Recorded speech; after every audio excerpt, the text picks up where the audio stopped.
Hello students, welcome to your EVS class. I am your EVS teacher Gurvant Kaur. Today is 23rd of January 2021. The day is Saturday. This is for class 4th A and 4th B and subject is EVS. You are studying lesson number 12, that is changing times यानी बदलते हालात, and this is your worksheet number 2. In your recent video and worksheet, you have studied about India's freedom struggle, partition of India, and how people moved from one country to another and what were the reasons for that thing.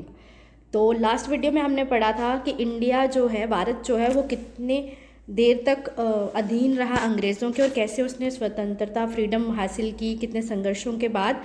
उसके बाद हमने भारत पाक विभाजन के बारे में पढ़ा, partition of India के बारे में, कि जब भारत आज़ाद हुआ तो भारत और पाकिस्तान दो नए देश बने आउट ऑफ इंडिया। और लास्ट हमने पढ़ा कि लोग जो कुछ भारत में रहते थे या जो उस वक्त के पाकिस्तान में थे, उन्होंने कैसे अपने घर छोड़े और वो दूसरे मुल्क में यानी इंडिया वाले पाकिस्तान में और पाकिस्तान वाले इंडिया में मूव कर गए ड्यू टू सम रीजंस। तो आज इस वीडियो में हम वही रीजंस और वही प्रॉब्लम्स पढ़ेंगे जो उस टाइम उन्होंने फेस की, कि किस वजह से उन्होंने मूव किया और क्या प्रॉब्लम्स उनको आई। तो let's start with this video. वो हम पढ़ेंगे कुछ क्वेश्चंस, 2 क्वेश्चंस हैं। So question number 1, why people move from one place to another. लोग जो हैं वो एक जगह से दूसरी जगह पे मूव क्यों करते हैं। अब इसका आंसर हम 2 पहलू में देंगे। First, during partition of India, जब भारत का विभाजन हुआ था, people move to another place, लोग एक जगह से दूसरी जगह इसलिए गए थे बिकॉज दे फेल्ट रिप्रेशन, क्योंकि उनको लगा कि वहाँ पर उनको दबाया जाएगा। रिप्रेशन मीन्स दबाव, and insecurity eight there homeland, और जहाँ पर वो रह रहे थे वहाँ उनको सेफ फील नहीं हुआ, इनसिक्योर फील हुआ कि वो उस देश के वासी नहीं हैं। Then and in hope of better future, और अच्छे भविष्य की कामना में वो दूसरी कंट्री में मूव कर गए। लेकिन आजकल nowadays people move from one place to another, जब उनको ट्रांसफ़र मिलती है, या जो जॉब करते हैं, नौकरी करते हैं, उनकी ट्रांसफ़र होती है, या वो कोई नया घर लेते हैं या शिफ्ट होते हैं अक्रॉस द कंट्रीज़, तो स्टडीज़ के लिए या किसी भी रीज़न के लिए, तो उस वजह से उनको मूव करना पड़ता है दूसरे देश में। अब क्वेश्चन नंबर 2 है, व्हाट हैपन्स या what problems do people face, क्या समस्याएं हैं जो लोग फेस करते हैं when they move from one place to another, जब वो एक जगह से दूसरी जगह पे मूव करते हैं। तो इसका आंसर भी हम 2 एस्पेक्ट्स में देंगे। पहला, प्रॉब्लम जो फेस की लोगों ने जब पार्टीशन ऑफ इंडिया हुई उस दौरान, जब उन्होंने मूव किया एक जगह से दूसरी जगह।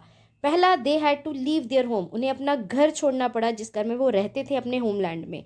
सेकंड, जब वो घर छोड़ चुके तो दे बिकेम होमलेस, वो बेघर हो गए, उनके पास अब कोई घर नहीं था। They lost their property and wealth, उनकी जो भी प्रॉपर्टी थी, ज़मीन जायदाद थी, पैसा था, सब वहीं रह गया और वो सब वो उन्होंने खो दिया। सम लॉस्ट देयर लाइव्स, इस पार्टीशन का रिजल्ट ये हुआ, कुछ दंगे हुए, कुछ कम्युनिटीज़ ने दूसरे कम्युनिटीज़ के लोगों को प्रेस करना चाहा, हमारा हिंसा हुई, तो कुछ लोगों की उसमें जाने भी चली गई। Last, they had to build their new home, अब जहाँ पे वो शिफ्ट हुए वहाँ उनको नया घर बनाना था। तो ये पार्टीशन ऑफ इंडिया जब हुई उस टाइम उनको ये प्रॉब्लम्स फेस्ड हुई। उनको ट्रैवलिंग में भी प्रॉब्लम्स आई कि वो पैदल चल के गए, कुछ बुलक कार्ट्स में गए यानी बैलगाड़ी में गए, कुछ ट्रेन्स में गए, तो उनको वो ट्रैवलिंग का जो ड्यूरिंग ट्रैवलिंग जो प्रॉब्लम्स फेस्ड हुई वो भी इसमें आती हैं। अब नाउ ए डेज, आजकल लोगों को जो प्रॉब्लम फेस करनी पड़ती हैं when they move from one place to another, वो हैं they had to shift their household articles at the risk of damage and breakage. उनको अपने घर का जो हाउस होल्ड, घर का जो सामान है, वो जब वो शिफ्ट करते हैं, गाड़ी में ले जाते हैं या कैसे भी ले जाते हैं, तो वो बहुत ही रिस्क पे रहता है कि कहीं वो ख़राब ना हो जाए या टूट ना जाए, क्योंकि जो भी फर्नीचर या जो भी सामान होता है बहुत डेलिकेट, बहुत नाजुक होता है। Second, adjusting with new people and new place, नए माहौल में जाकर, नए घर में, नई जगह पे, नए लोगों के साथ एडजस्ट करने में थोड़ी प्रॉब्लम्स आती हैं।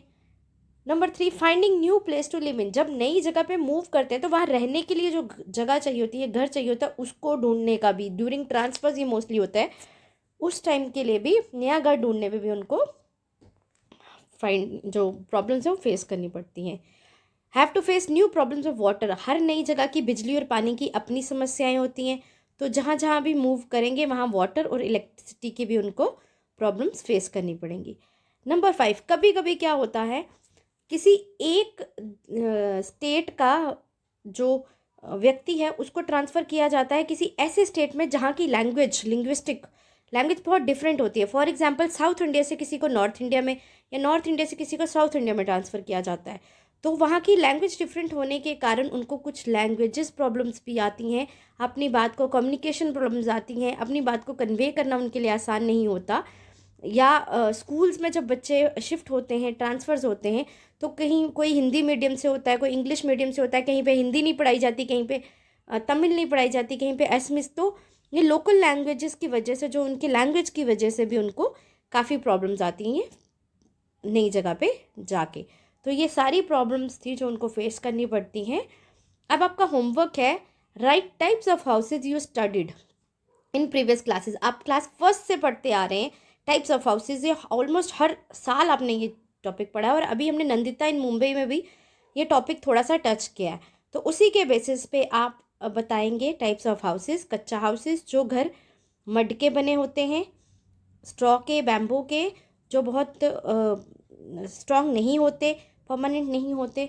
उसी तरह पक्का हाउसेज जो घर सीमेंट के, वुड के, लकड़ी के बने होते हैं और जो बहुत ही स्ट्रॉन्ग होते हैं। और उसके बाद है हाई बिल्डेड हाउसेज या फ्लैट्स, जो हमने नंदिता इन मुंबई में पढ़ा कि जब हाउस ऑन हाउस लेयर्स में घर होते, घर के ऊपर घर, घर के ऊपर घर, इस तरह मल्टी स्टोरीज बिल्डिंग जो होती हैं उनको हाई बिल्डिंग हाउसेज या फ्लैट्स कहा जाता है। तो ये चीज़ आपने लिखनी है। इसके लिए एक एक्स्ट्रा वीडियो आपको, इस वीडियो के अलावा एक और वीडियो आपको सेंड की गई है आपकी हेल्प के लिए, तो प्लीज़ आप उसमें से देख लीजिएगा और इस वीडियो को पढ़ लीजिएगा, ठीक है, और इस होमवर्क को कर लीजिएगा। Thank you, have a nice day. That was all for today. Thank you so much.